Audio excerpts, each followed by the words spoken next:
Welcome to This Week in Testing.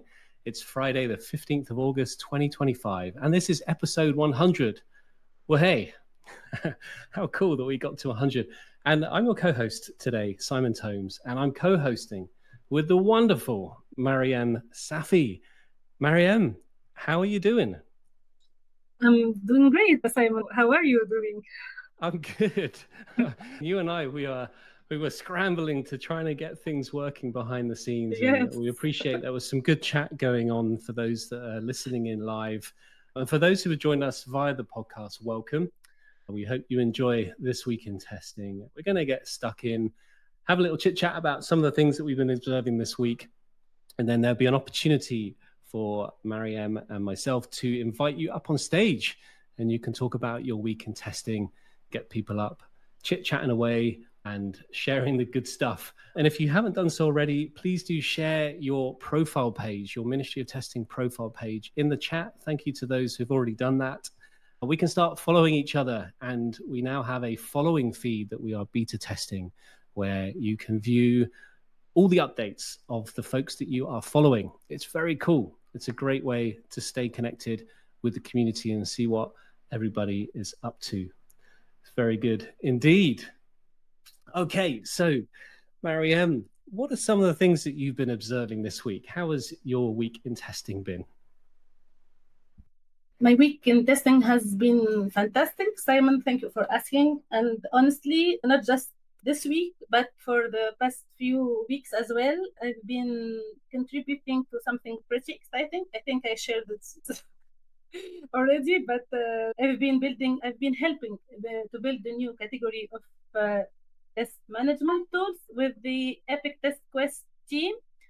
It's not testing in the traditional sense for now, but I'm using my QA background to support the development of the tool in lots of different ways, I hope.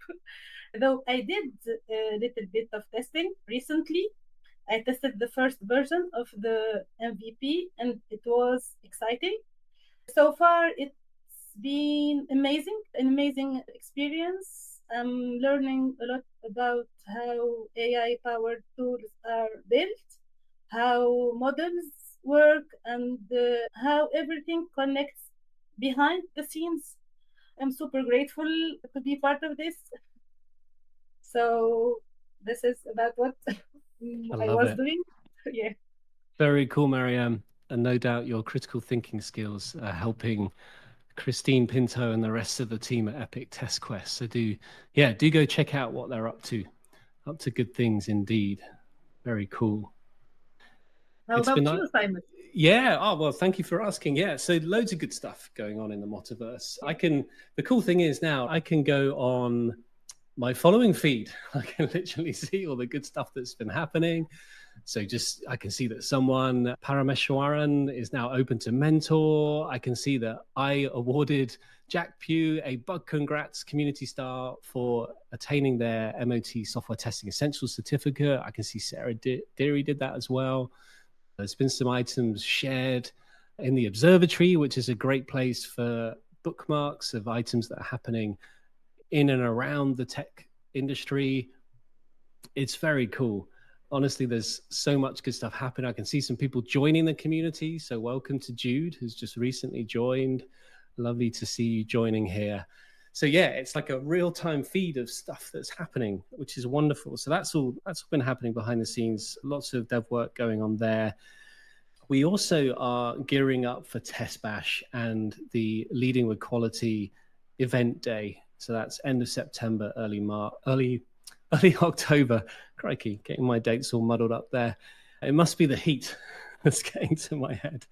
But there's so much good stuff happening for Test Bash. We're so excited. We're chatting with some good people, getting more folks to come along. Lots of exciting things happening behind the scenes as we cement the schedule. We are working on some very cool things for the Corn Exchange, which is the big area that folks can hang out and meet the sponsors, and there's loads of other activities going on. And Leading with Quality is going great. We have Rosie Sherry, so the CEO and founder of Ministry of Testing, continues her Leading with Quality Conversations. So if folks haven't checked that out, do go look for it. If you go to ministryoftesting.com, look at the collections link in the footer, you will find the Leading with Quality Conversations collection. And I'm just going to grab it now, bung it in the chat.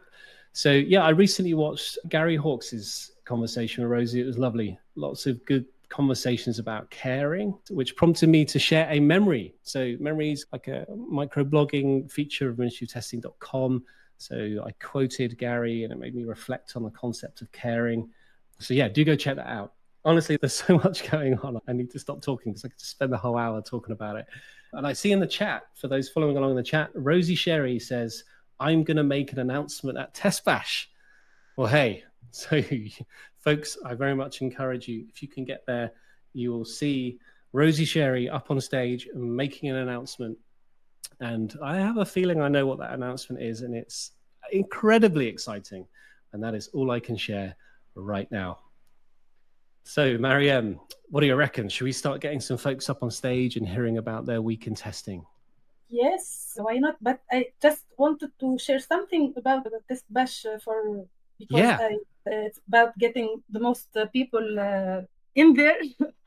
I don't know if you saw it, but there is ways to get a free ticket to Test Bash by you can share a test idea in 99 characters or less, and you will get a free ticket. Or you could spend 30 minutes with Rosie on a virtual call. She will be asking some questions about your professional life, and at the end, she will give you a link to book a Test Bash for £90 only. You will be killing two birds with one stone. You will be enjoying a great conversation with the wonderful Rosie Sherry and getting a huge discount. Isn't it great? It's such a cool initiative. Yeah. And Rosie's been, I try and book some time with Rosie, and her diary is fully booked with these conversations with some brilliant community members.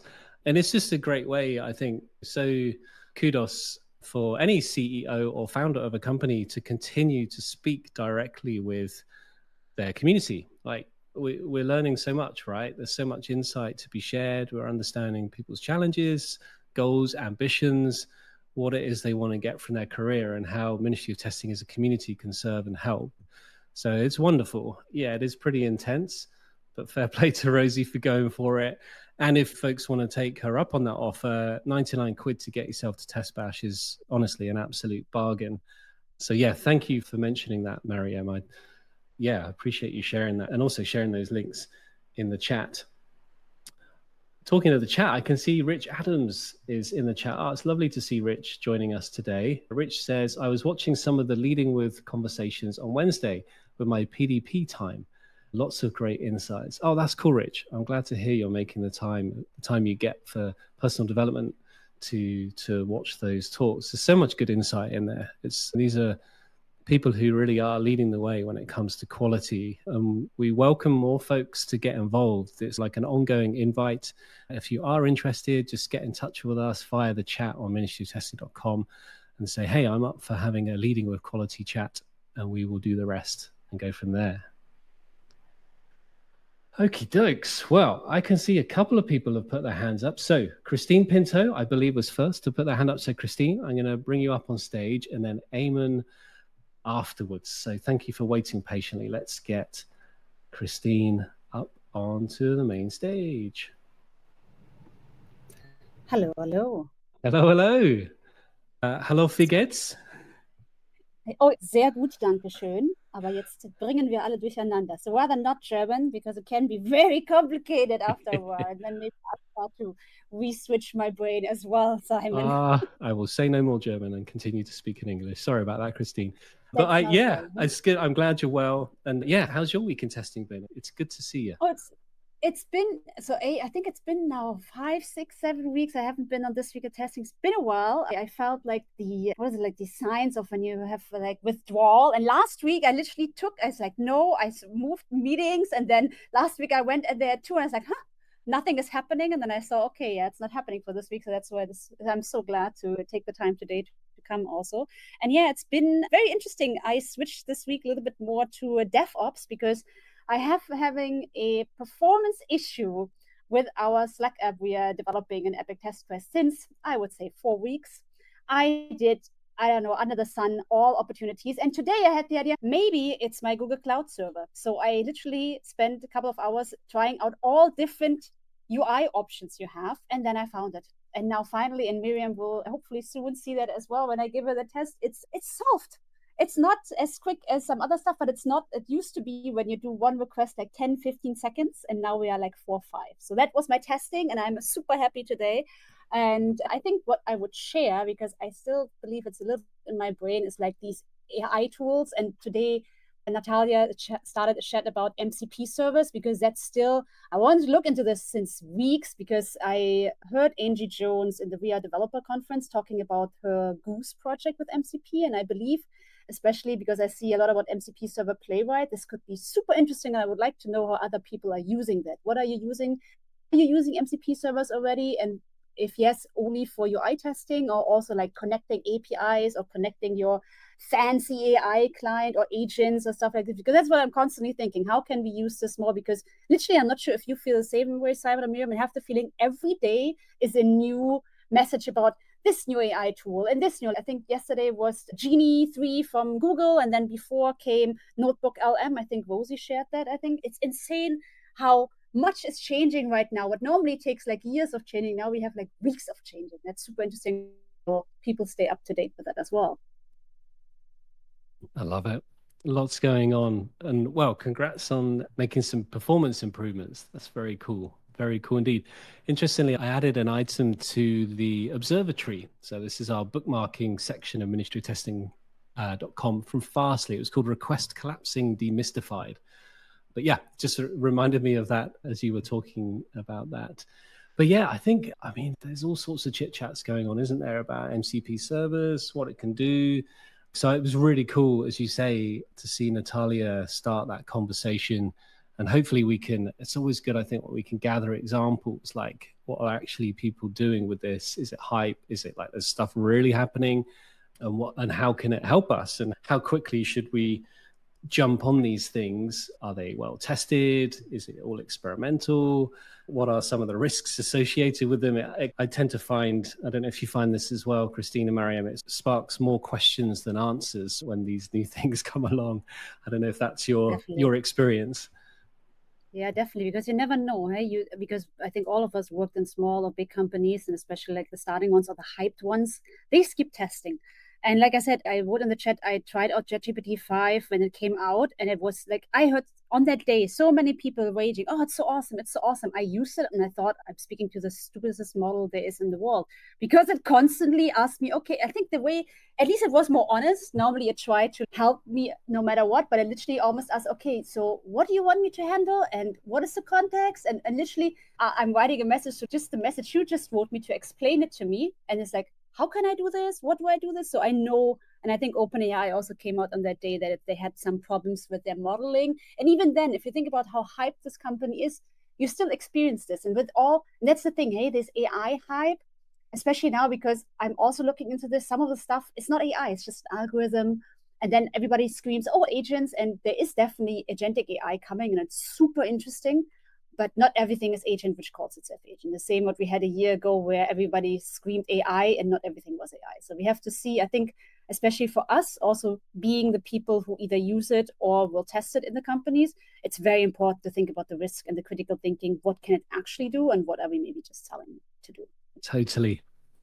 I have a fun flowchart bubbling up in my head where it's like, is it an AI agent? And then some silly like flow diagram that basically sends you on a loop.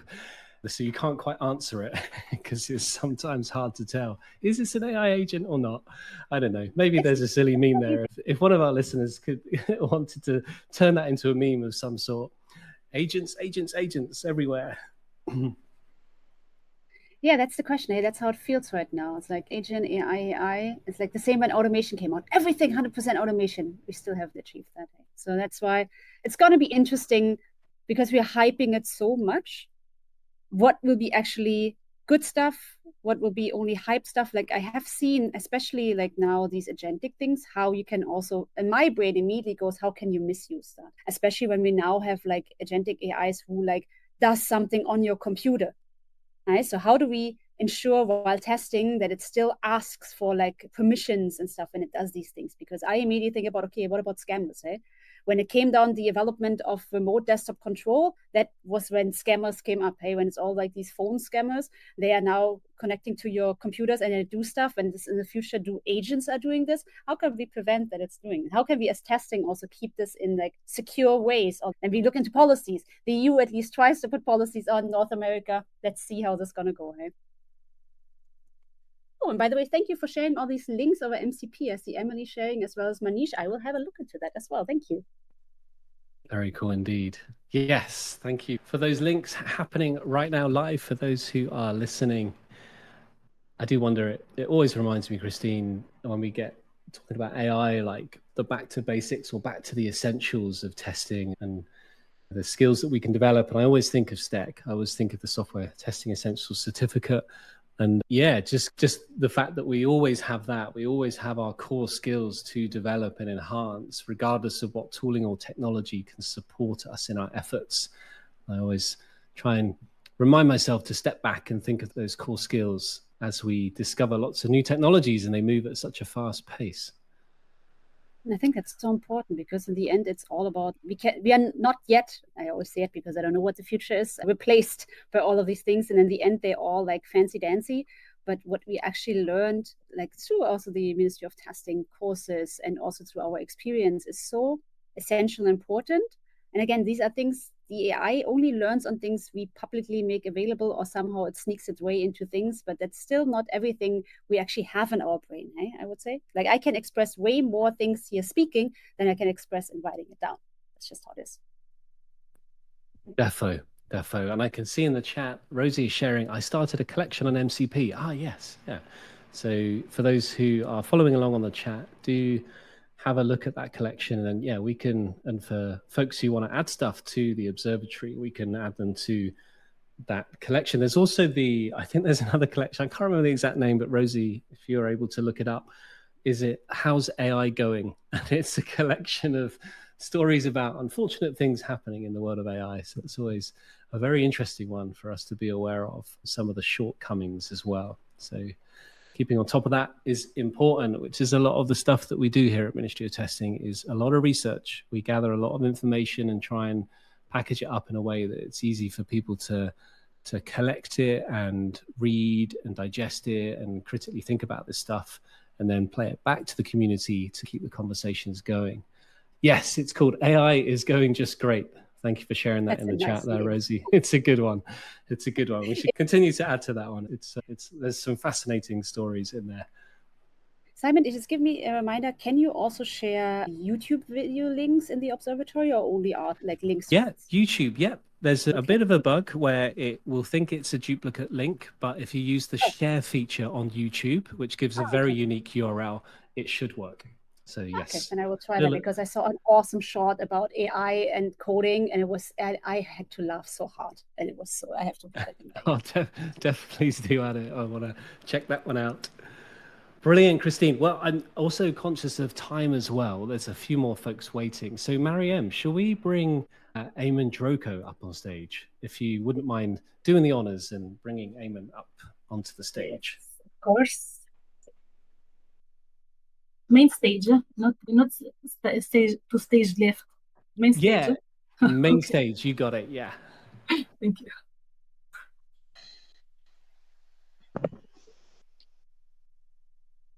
Hello.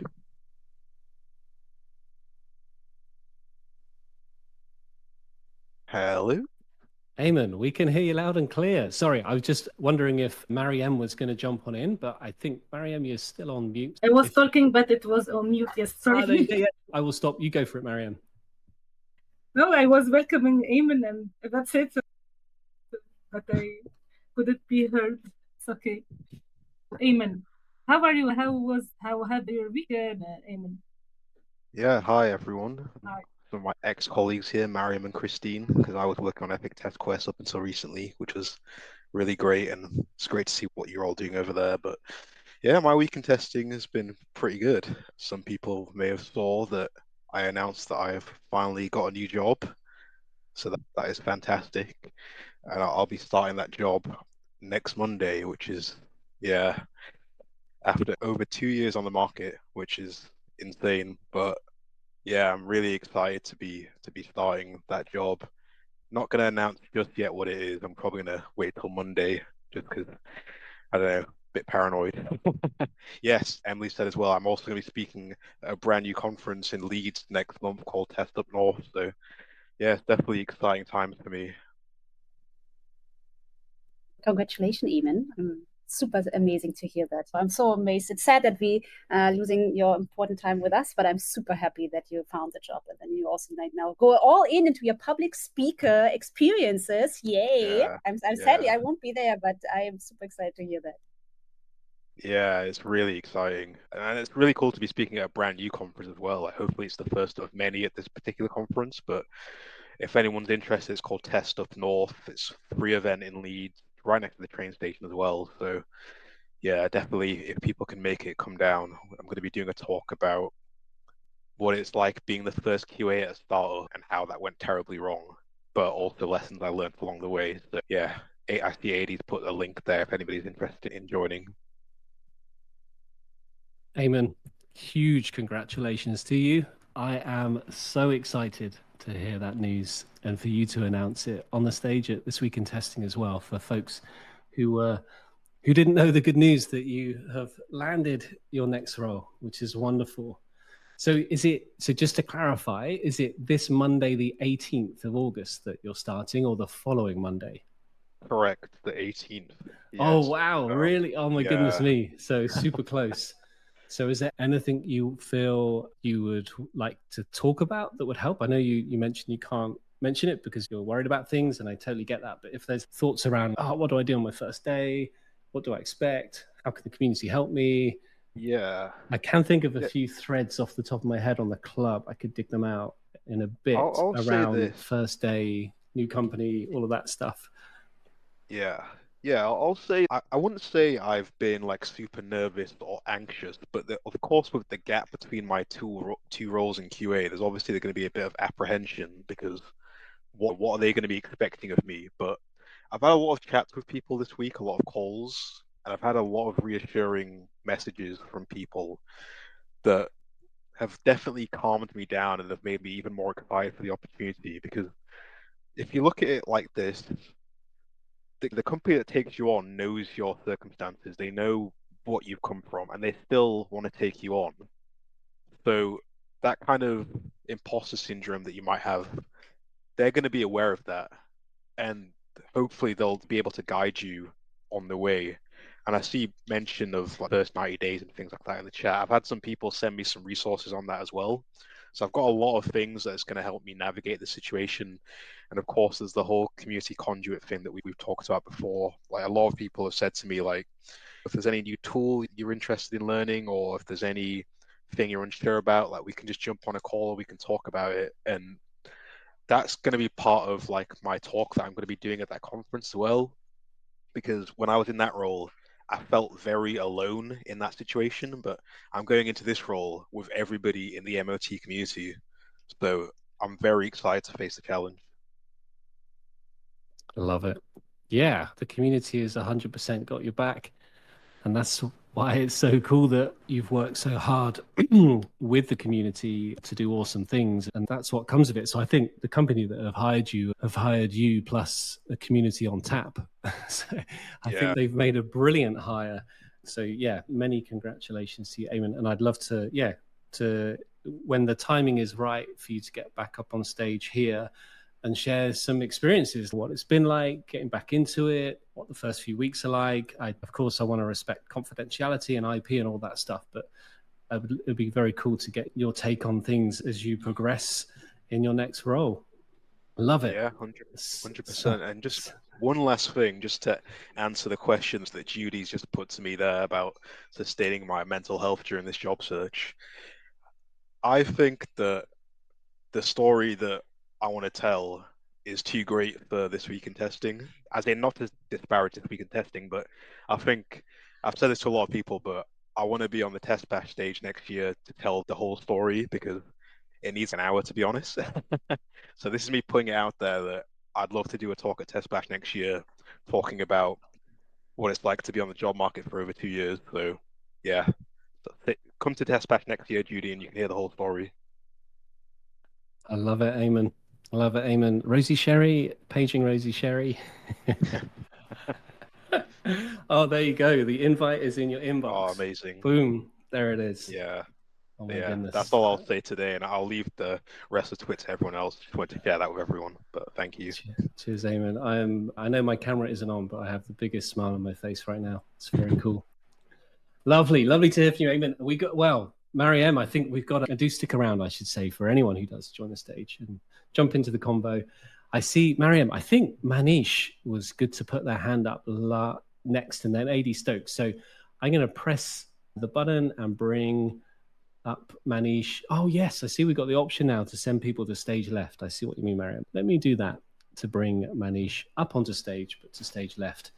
And things should hopefully work as expected. Maneesh, welcome. Hey guys, how's everybody doing? Well, thank you for joining. It's good to see you. How has your week in testing been? Not the week, the past few months have been great. We have been trying something new. That said, I'm glad to be back. I haven't been on these meetings for a while now, at least a few months, but I'm glad that I was able to make time this week. Then happy Independence Day to all Indians out there. Cool. Just wanted to reflect on what Christine was mentioning about all these different AI models coming up in the market every single day. I sometimes feel the fear of the FOMO. I get the FOMO saying, okay, so there are so many models out there. Should I try the most latest one, the most latest and greatest one? That said, what I have tried quite a few of them. And then what I've realized is for the use cases that we have, I don't think we need all the latest and greatest ones. I've shared the link of the MCP servers that VS Code supports in the chat there. One way we are using, one thing that happened over the past couple of weeks is my company has rolled out a mandatory AI usage within the company. As in now everybody has got access to GitHub Copilot, the pro version of it, and the company expects that we use AI in our day-to-day jobs. And one way we are doing it is using MCP servers. Honestly, with just Playwright, I don't think MCP server has got many use cases, which cannot be done using normal LLMs. You can use chatbots to get the same output responses. But one use case that I've seen useful is being able to connect to the third-party applications like Atlassian, Asana, or Figma for that matter. So what the use case that we have identified is, so we are basically connecting the MCP server to the Figma. And once we have the Figma files done, we have curated this extensive list of chats to the VS Code or to the GitHub Copilot saying, okay, this is how my tests are structured. This is my design file. And take a look at my code base, come up with tests. So what we are trying to do is we are trying to move shift left everything.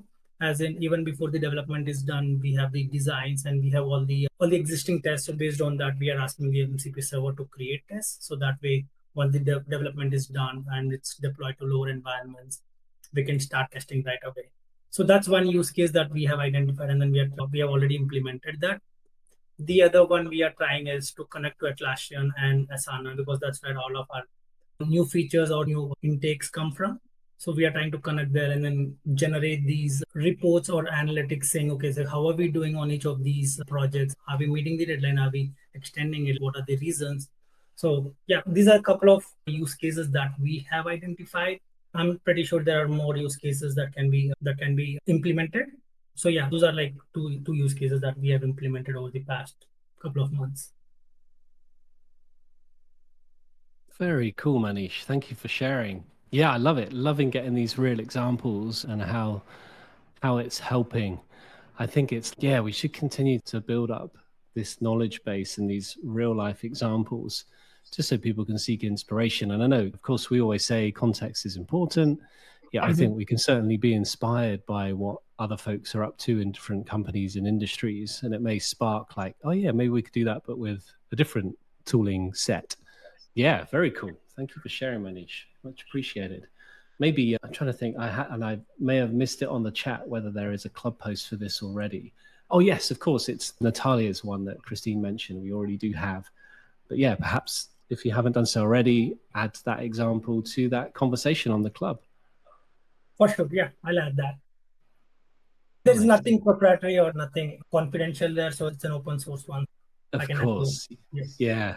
And that's the thing, isn't it? It gets really tricky when it's, oh, we can't expose this or we can't tell people about this because this is IP or there's some privacy rules. And it's, yeah, it does get really interesting when we have to, of course, we have to be mindful of all of that when we're discussing this across the community. So yes, giving examples, but open examples without breaking any of the rules, I guess is the one way to put it.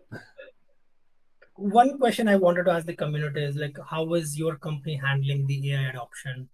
Is it made mandatory across organizations that you have to use AI in some way or form to increase productivity, or how are things happening across? Because I know within my company, it's been made mandatory, and then they are tracking.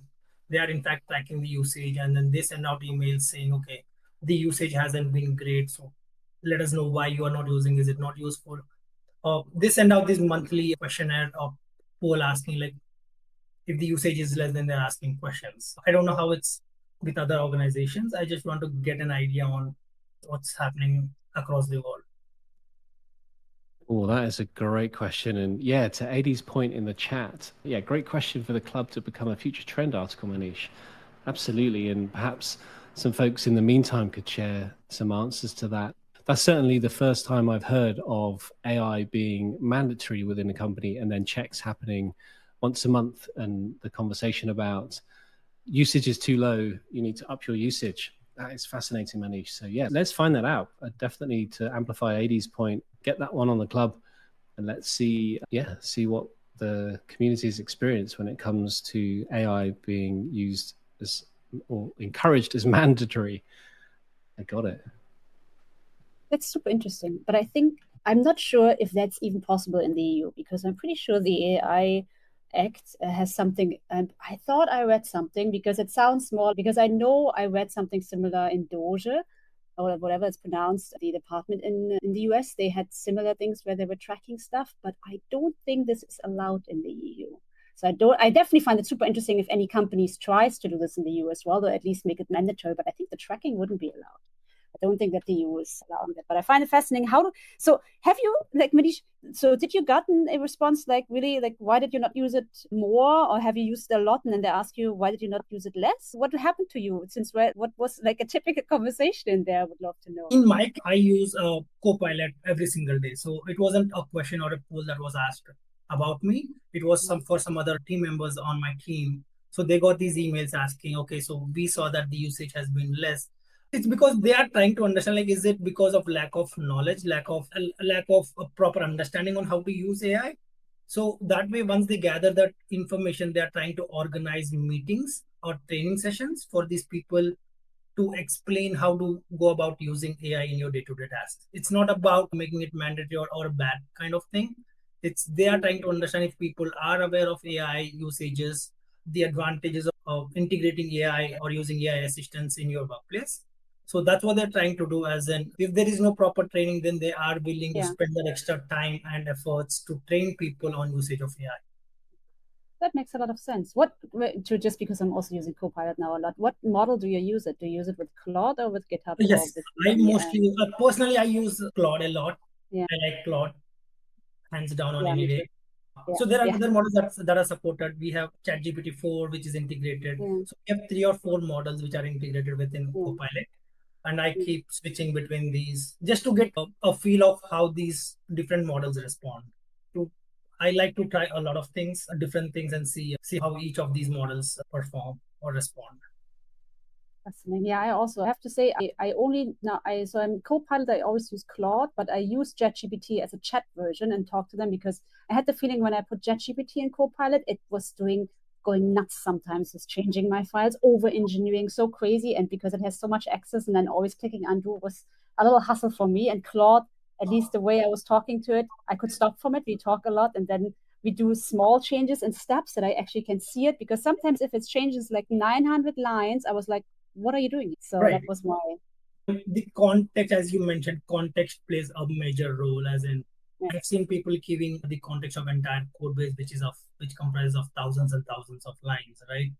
And then if you give your ChatGPT or your Copilot free hand in making changes, it tends to make changes across several files, and then it gets so difficult for you to keep track of all these changes.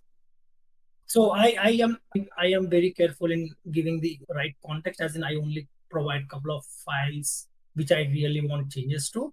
So that way my changes are limited, and then I can look into those changes before accepting them. That's a good way. That's a good workaround. I like that. I have to see. I do that partially and partially not. I have to say I also like the Claude chat function because I connected it to my GitHub repository, and actually I can choose which files and can always click on the sync button that actually gets the newest files automatically to the chat, which I'm also was very fascinated, and ChatGPT doesn't have that yet. But it's always, I'm talking with both and even sometimes also Gemini on, because my way, and I'm not sure if you did as well, I really start with, okay, what is actually the goal I want to do here? Figure out the goal, especially when it's new features, how do we handle this, and speak about all these things, and then from there do a step-by-step implementation. That worked the best, because when I used to do it before, it's like just, okay, I bring my big idea in then, and when we look how it works, and that crashed so many times. So from goal working to features and step, that is how I work right now. It works, but that's for big features. For bugging or debugging or something does not work, I work a lot with, okay, that I read today, and I'm using this now very good, always writing, take a step back and let's look again over this. Because sometimes they run into this rabbit hole, and this command really was very good, take a step back, and I had the feeling it was doing a little bit better, let's say it that way. I mean, that's awesome. Very interesting, Christine. One thing that we had similar experiences where everybody was giving the entire context. So what we have implemented is we have created this prompts folder where we have given extensive prompts for each and every use case. As in, say, for example, if somebody is trying to generate tests, so we have given this extensive prompt saying, this is how my test should be structured. I've given some examples within these prompts. So we have prompts for creating page objects. We have prompts for creating tests. We have prompts for creating config files, the util files. So we have structured or segregated them in this way. We use different prompts. So every time we need help with one of those files, then we give the context based on that prompt. So that way, my personal experience has been great with these different prompt structures for different file types. Well, that seems also. Oh, sorry, Mariem. Sorry, Christine, but this topic seems very passionate topic between you and Maneesh. Maybe it would be great for as a club topic, perhaps, and you could continue your passionate conversation about this. But I'm sorry, but there is.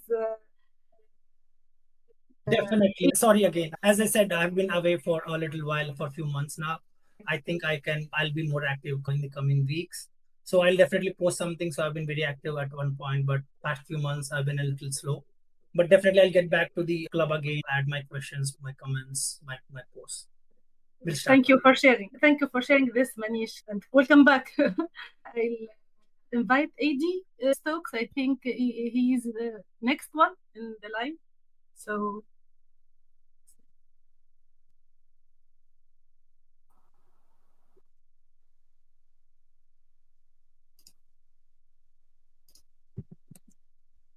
Hello.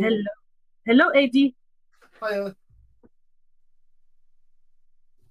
Hi. Hi. Yes. Hi. Loud and clear. Brilliant. So there are just a couple of things I wanted to say. Following up from Eamon, the Test Up North is a brand new conference. It's free. The tickets are free. So it's a great thing for the Leeds testing community. Ministry Testing Leeds, the meetup that I helped run. Yeah, I've turned my camera off. I didn't know it was going to come on automatically. Sorry, Emily. The Ministry of Testing Leeds meetup that I help organise, we're partnering with Test Up North. So it's the Leeds meetup is going to be in the same location. So it's going to be like a follow-on event from their debut test conference. So I'm hoping that a few people who attend the conference will also come and do MOT Leeds. And Simon's aware of this. But I don't know how public it is. Me and Scott Kenyon were going to do a workshop at Ministry of Testing Leeds at Test Bash down in Brighton called Elevate Your Career, Become a Testing Generalist. And because they want everybody in one place at the end of the conference, because we were like the last workshop, we're going to convert that into a talk. so everybody can be in the main hall together, which means Ministry Testing Leeds gets to do the workshop. So you're getting a full Test Bash workshop at Ministry Testing Leeds on the 25th of September. So I just wanted to let everybody know that. And the other really exciting thing that's happened this week is the Software Testing Essentials Certificate, or STEC, has gone fully live. So I've been helping work on that for well over 6 months. It's taken a lot of my time to curate that. We've had some brilliant contributors. I've loved working with lots of people. There's been conversations. There's been audio clips. I thought I'd made really good training material, and I did, when I created a software testing bootcamp and then apprenticeship based on the software testing level 4 apprenticeship. And the STEC is just levels above. Like, the apprenticeship gives people a very solid foundation. This is like a more well-rounded, more views. It's been fantastic to just watch what's being created, and the number of people reviewing what we've put out there. We've gone through the things, we've had feedback from different people, Rosie, Simon, others, and a special shout out to Sarah Deary, who's been the cog in the centre, pulling all this together, organising everybody, making sure everything's happening as it should be, getting things published. It's just been an absolute privilege to be part of creating what should take the baseline for software testers to a whole new level. We mentioned quality engineering throughout it, and that's not its main focus, but you're going to be getting testers who are well positioned to move into quality engineering roles as part of it. And that wasn't even its main focus, but the base level has just been game changed for anybody who does STEC. They're going to be 2 years ahead of somebody coming into testing with an ISTQB certificate. And I'm not joking. I know you're not supposed to say ISTQB in this environment, but that's how good I think it is. STEC. Thanks so much for sharing, Ady. It's been great, and we're so grateful, Team MOT and the community, for what you've done to help make STEC happen. Yeah, it's been a big old project, that's for sure, but so rewarding to work on it with you. And yeah, as you say, amplifying your words about Sarah Deary, she's been an absolute legend, moving this forward, making it all happen, bringing people together, managing the whole process. So yeah, we just got to continue to get it out there, spread the word, everyone, keep saying STEC, get it into people's radars, get it into the lexicon of the world of testing as much as ISTQB is part of the lexicon. We believe STEC can be as well. It really is a game changer. Yes, thank you for sharing that, Ady. Super grateful. And yes, also looking forward to your talk at Test Bash. Just before, I feel it's a real good one for inspiring folks, just before folks have the opportunity to get up on stage, the big stage, and do a 99-second talk. So if you are new to public speaking and you want to give it a go in a proper conference environment, then the 99-second talks are definitely worth checking out. Ady has done plenty of 99-second talks, and I think it's been a great experience for yourself, Ady, and for other folks out there to join the stage in that context. Yeah, the bit I love best about it is watching someone say, "Oh, this is my first time talking," or "This is the first time I've been on stage," or doing a 99-second talk, or whatever. And then you see them 6 months or a year later on a stage doing a full talk. It's almost like a gateway introduction to public speaking. It's such a great opportunity. And yeah, I have been known to do a few different types of 99-second talks. Poetry, songs, Shakespeare-esque testing. Yeah, I've done a few. I love it all. They're all brilliant. The one at the last London meetup was fantastic. But yes, I'm loving it, Ady. Oh, so yeah, I will survive testing live. It was so good, so good. I wonder, I think we do have a recording of that somewhere. I think it has gone live on the site. People, yeah, there is a partial memory. Yes, there's a snippet, shall we say? Oh, that's it. Yeah, I remember now. That's great. Excellent. Well, thank you for joining us, Ady. Mariem, I'm just doing a quick time check. I know we started later and we have officially gone over the hour, so we're breaking all the rules, and we're very grateful for the folks who are sticking with us. We can see some folks who are still busy in the chat, so thank you for staying with us. there's a couple of folks that are waiting in the wings to join us. And I think if we say to Ujjwal and to Gary, let's get you up on stage. Mariem, I think it was, it looks like we might have lost. But hey, let's see if we can get Gary Hawkes up onto stage. And this is the ultimate test, folks. For those who've been following along, we've had a few issues with Gary's audio and it not working. So this really is a moment of truth if this audio works. Gary, can you hear us? Hello, the Motiverse. Oh my goodness me, everybody. It worked. Finally. This is the only reason I've come up. I just want to put that microphone stuff to bed. It's gone. I'm there now. 200 okay. It's great to hear your voice, Gary. I've heard your voice recently listening to your conversation with Rosie, so I'm so glad that we have now proven that you can join at This Week in Testing stage, and that long may you join future episodes. Thank you very much. I feel cleansed. I really do. Yeah, brilliant. I also did a poddy. So I'm poddied out, to be honest. I had a podcast today with Mr. Shannon, and a lot of it was about the demise of the name Gary. But so that was, I think I had a chat for about an hour or so. So that's going to be filtered down. Yeah, that might be coming out in September sometime. But so that's what I've been doing today. But obviously, I appreciate the time. I just wanted to get on and just prove my microphone worked. Well, but congrats, Gary. No doubt I'll be sending a star your way to say congratulations on being able to get your audio working up on the This Week in Testing stage. It's wonderful to hear from you.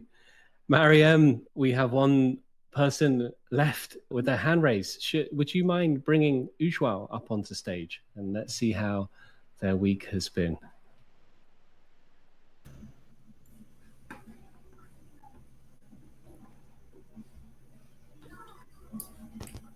Hello, am I audible? Yes, Ujjwal. Am I audible? Hello. Oh, Ujjwal, yes, you are audible. Yes, I think we just lost Mariem there, so let's see if we can get her back up on stage soon. But in the meantime, I'll ask the question, Ujjwal, how has your week in testing been? My week in the testing has been great so far. And I think it's been 2 to 3 months. Last time I was live on This Week in Testing episode. After daylight saving was on, I was a bit busy with the meetings and all in my office, so I couldn't join. But somehow today it was like a holiday due to Independence Day in India. So I managed to join. So we appreciate you joining us on Independence Day. Thank you for that, Ujjwal. And also, bug congrats. You have received over 100 community stars in the Motiverse, which is absolutely amazing. So congratulations on that. As some folks may have spotted, I was very privileged to be able to give you the 100th star, but I hesitated because the number 99 is quite an important one in the world of Ministry of Testing. But I was like, no way, I can't not give you the star. But it just tipped over to the 100 number. So it's lovely to see that. So many congratulations to you for everything you're doing and all the contributions you're making to the Motiverse. It's very cool. Well, thanks to you. Because of you, it was possible from 99 to 100. Else, I had to contribute one more. Oh, that's great. But yes, what else would you like to share today, Ujjwal, before we wrap up today's episode? So I have not much to share. So this week I am just writing some script on PyTest framework to evaluate some LLM models. And apart from that, I'm also exploring SonarQube for CI/CD pipeline. So that's it. And in my organization, we have shifted from Gemini to Claude Code. We explored the Gemini for 2 weeks, but couldn't find it useful. So we shifted now to Claude Code. And as Maneesh asked about the use case, so currently what we are doing in automation, that we have given the local access of the repo to the Claude Code, and we also feed in the requirement to it. And we are like continuously just checking that all the logic in the automation is according to the PRD or not. And like most of the time, you can see like 85 to 90% of the time, it is giving correct response. But the thing is that we are continuously like manually reviewing it. So yes, that's like useful so far, and let's see how it goes. So these are some updates from my side. Well, that's very cool. We appreciate you sharing that. The whole concept of evaluating an LLM model I find fascinating. I wonder, because I know, thinking of the club, we've got a post around how do you evaluate a tool? Like, how do you make a decision as a team when you're exploring various tools to solve certain problems? I wonder if there's a set of heuristics or criteria or scoring system that companies are using to help them evaluate an LLM model. And I wonder, maybe we should get that conversation going on the club, like people share, how do they evaluate? Like, how do they make it context specific? Do they have scoring? Do they use an LLM itself to help make that evaluation? I'd love to find out, maybe after this week in testing, if folks want to start sharing how they are evaluating things, or whether it's just like a few devs go, yeah, this is cool, this seems to do the job, off we go, or whether it's very meticulous and it's very structured and everything in between. I always find that curious, how we make decisions about committing to certain tooling, how often we review and evaluate those decisions. Actually, there are like, so far I've explored two ways. One is like through scripting, you write the script in PyTest. Another is there are some tools in the market that you can use to find how reliable your LLM tools are. One is like Prompt FOO, Prompt Foo. So that is also open source, but you need to pay for API usage. But now I'm just exploring PyTest. So let's see how it goes. I'm documenting my steps and my experiences. Once it is completed, I will share in the club. Yeah, defo. And that could make for a good article as well, Ujjwal, if you wanted to consider that. But I think, yeah, starting in the club, definitely sharing your experiences, pull in the experiences of others, and then maybe, yeah, that would make for an interesting article, I reckon. Thanks, Simon, for bringing me on the stage. Okay. Happy weekend, everyone. It's great to have you join us, Ujjwal. Thank you so much. Lovely stuff. Right, folks. Well, we have come to the end of the 100th episode of This Week in Testing. We appreciate you sticking around, and for those who joined us live, having some patience at the start, as we had a few technical difficulties. But hey, it wouldn't be a This Week in Testing if we didn't have problems with Crowdcast, the tool that we use to host these events and this podcast. So a reminder, folks, do head over to ministryofTesting.com. That is the place where everything is happening in the Motiverse. That is a very good starting point. Do get exploring. There's a lot of changes happening. We are constantly updating the site with new things, whether that's new features or new content or new events, new talks. It's just all happening on there. I think also for those who are new to the Motiverse, I recently posted a memory called Discovering the Motiverse, 10 Steps to Get Started. So do have a look out for that one. If this is all new to you, do go check it out. For those following along live, I just posted a link in the chat. That gives you some places to get started, and then you'll get stuck into the community and see what's possible. But yeah, keep the conversations going, keep following each other and your profiles, keep sharing the community stars and supporting each other and looking out for each other, keep the conversations going, and also keep taking action, make good things happen together. That's what it's all about. And yeah, check out the events page as well. Always good events coming up, including some of our partner events. I do encourage you to consider getting a ticket for Test Bash Brighton in October. It is wonderful. It's more than a 2-day conference. Please do check it out. And yeah, we'll hopefully see you there. Okay, folks, take care for now. I'm going to sign off on behalf of Mariem as well. Sorry we lost you, Mariem. If you're listening back to this, it's been lovely to co-host with you today. We very much appreciate you being part of This Week in Testing and sharing the co-hosting duties together. And we'll do it again soon. Okay, folks, going to sign off now. Enjoy the rest of your day, and we'll speak to you soon. Bye for now.